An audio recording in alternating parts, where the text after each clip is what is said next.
Belvédère.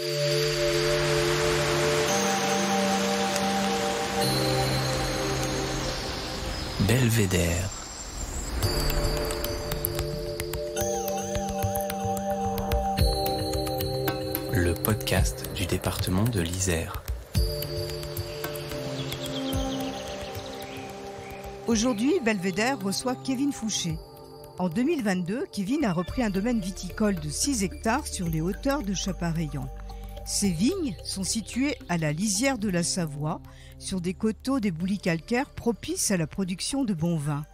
Une partie de sa production est labellisée IGP Isère Coteaux du Grésivaudan. Une dizaine de viticulteurs bénéficient de cette appellation. Tous font un travail remarquable.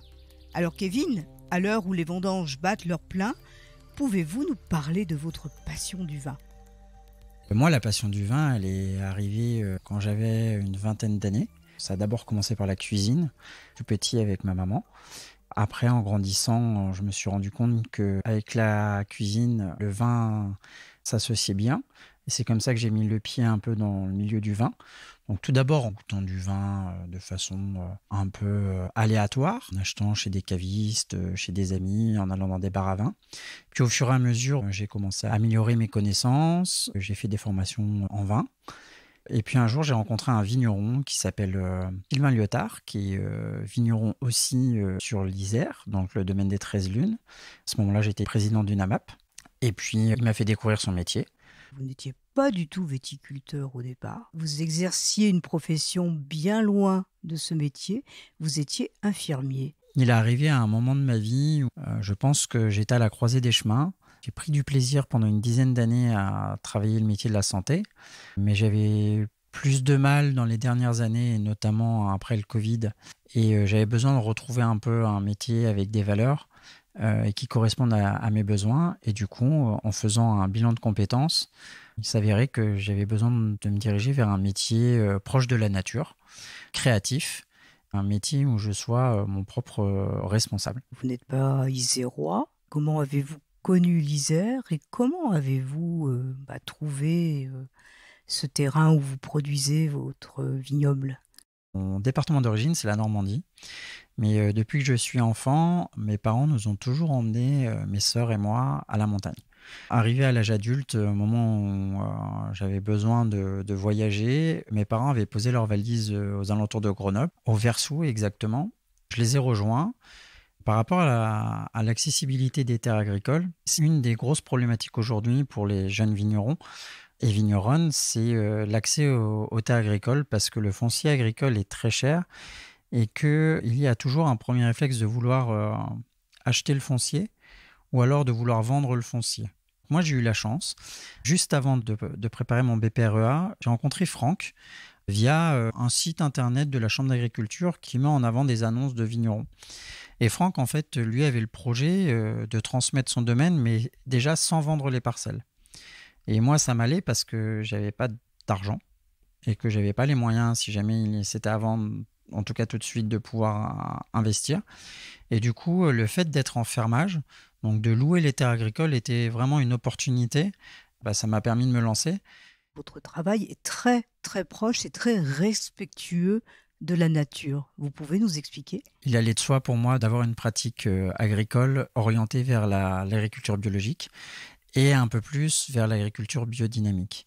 Parce que l'agriculture biologique, pour moi, avait du sens dans le lien avec le vivant et du coup la réduction des intrants chimiques, l'exclusion d'intrants chimiques type désherbants ou autres produits, et du coup de retrouver aussi à travers l'agriculture biologique un contact direct avec le végétal, puisque nous sur notre domaine, donc on est un petit domaine, on a 6 hectares, mais on travaille quasiment tout à la main, hormis quelques passages de tracteur pour le travail de sol.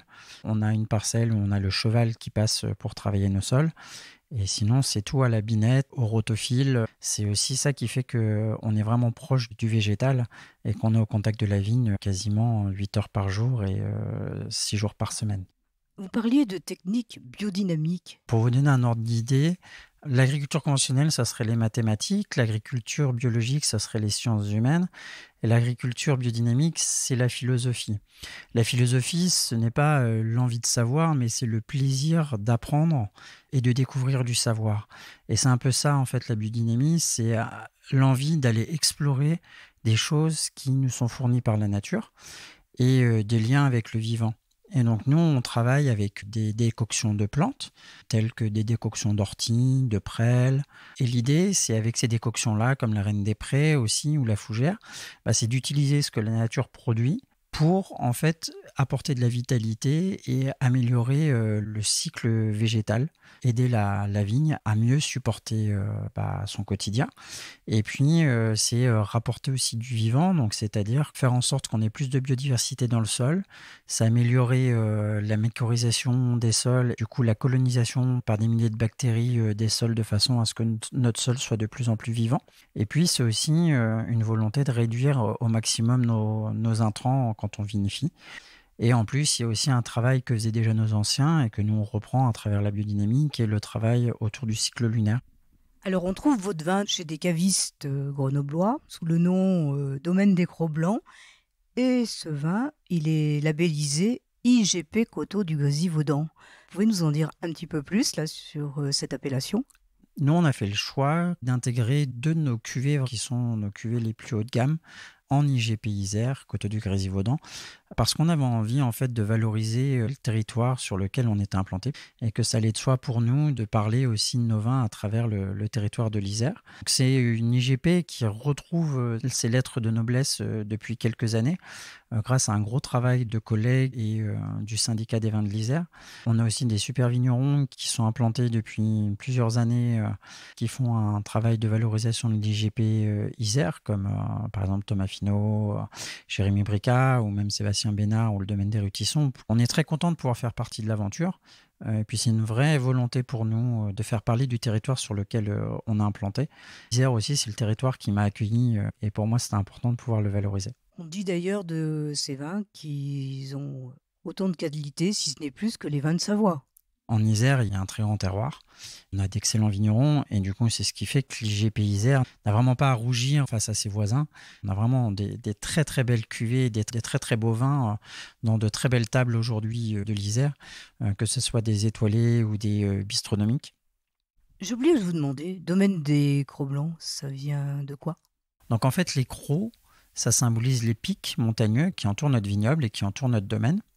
Le blanc, ça symbolise la neige qui est présent une grande partie de l'année autour de chez nous et aussi qui représente notre production de vin puisque sur le domaine des Cros-Blancs, on produit environ 80% de vin blanc pour 20% de vin rouge. Et puis Cros-Blanc, c'est aussi un dernier hommage au héros du roman de Jack London puisque Franck, mon associé comme moi-même, nous avons une passion commune pour les canidés. Donc lui a des chiens de chasse et moi j'ai un grand chien blanc de Sibérie. C'était aussi une manière de pouvoir parler de nos passions communes et un peu mettre un peu de notre identité à travers ce nom. Où est-ce qu'on peut trouver ce vin ? Vous pouvez tout d'abord le trouver au domaine. Vous passez un coup de fil et on vous réservera un créneau pour une visite sur le domaine avec visite de parcelles et puis dégustation des vins. Mais vous pouvez surtout le trouver grâce à nos différents partenaires de la région. On est distribué par des cavistes comme le Vin des Alpes, en plein cœur de Grenoble, mais vous avez aussi un caviste intercave sur le Versou. Nous avons le Tire-Bouchon, pas très loin de Voiron. Nous avons aussi des restaurants qui mettent à l'honneur nos vins, comme le Père Gras, au niveau de la Bastille, ou encore la Passoire ou le Cocktail, qui distribue une de nos cuvées qui s'appelle Salut à toi. Vous avez plein d'occasions aujourd'hui de pouvoir découvrir nos cuvées sur le territoire grenoblois. Pour nous mettre l'eau à la bouche, ou plutôt le vin à la bouche, quelle est sa particularité gustative ? On a voulu vraiment parler de nous et faire des vins vraiment d'auteur et des vins qui parlent de nos émotions. On a voulu aussi qu'ils soient le plus inclusif possible. Donc on a une diversité de gammes pour répondre à une majorité de personnes et pour que notre vin soit le plus accessible à tous. Donc on va avoir un premier vin qui va être un vin plutôt de gourmandise et d'apéritif, qui est là vraiment pour les copains, qui s'appelle Salut à toi. Donc là, vous êtes sur un cépage qui s'appelle la Jacquère. Du coup, on est vraiment sur un vin de copain, un vin glouglou, comme j'aime bien l'appeler. Après, on a des vins un peu plus élaborés, gastronomiques, qui sont des vins comme l'Altesse, ou alors on a le blanc de macération, qui est une Jacquère que l'on a fait macérer un peu comme un vin rouge. Et donc, du coup, on va aller chercher une structure avec un léger tanin sur le blanc et une légère oxydation, tout en ayant un élevage en fût qui va lui apporter un peu de rondeur et en même temps un peu de tension et ce côté parfois un peu tourbé. Ça va très bien se marier, par exemple, sur de l'anguille ou sur des rognons. Et on a aussi un de nos vins blancs fétiches qui s'appelle Rêverie d'un soir, qui est un assemblage de 2 cépages, dont l'un des cépages les plus connus de l'Isère qui s'appelle la Verdesse et un autre cépage qui s'appelle la Veltliner. Et cet assemblage en fait se marie très très bien sur des foie gras, mais aussi sur des fromages persillés, comme par exemple le bleu de Vercors. Dernière question qu'on pose à tous nos invités, Kevin. Quel est votre belvédère en Isère ? Mon belvédère en Isère, c'est un sommet, la Croix de Beldon. C'est le tout premier sommet que j'ai gravi avec mon papa quand je suis arrivé dans la région grenobloise. Je pratique le trail, j'ai fait plusieurs ultras. Et en fait, mon terrain de jeu, c'est Beldon. C'est là où j'aime courir, c'est là où j'aime me déplacer. Pour moi, c'est un des plus beaux massifs de la région parce que on a vraiment toutes les variantes de terre et de montagne en l'espace de quelques centaines de mètres de dénivelé. On a de la forêt et très rapidement, on va avoir des lacs et ensuite, on peut monter sur de la haute montagne. C'est un endroit qui est magique, qui est magnifique et quand on se retrouve là-haut sur la croix de Beldon, il y a quand même un sentiment de plénitude et de zénitude parce que du coup, on a vu quasiment à 360 degrés sur l'Oisans, sur la Chartreuse, on voit le Vercors, on voit la vallée. C'est vraiment un endroit que j'aime retourner. Chaque année, je le fais en courant au moins une fois dans l'été, donc en partant de Frédière. Et c'est un de mes... c'est le sommet pour moi, c'est mon belvédère à moi. Belvédère avec Kevin Fouché, c'est fini pour aujourd'hui. Ce podcast a été réalisé par Annick Berlioz avec le concours de Véronique Granger à la prise de son. Le mixage a été effectué par Émilie Vadel du studio Scadi & Co. Et la musique est signée Denis Morin de Vague Imaginaire. Si vous avez aimé, vous pouvez retrouver tous nos podcasts sur isère.fr et sur toutes vos plateformes de podcasts préférées. À très bientôt.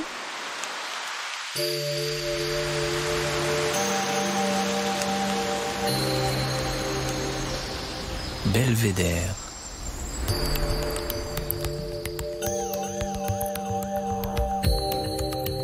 Le podcast du département de l'Isère.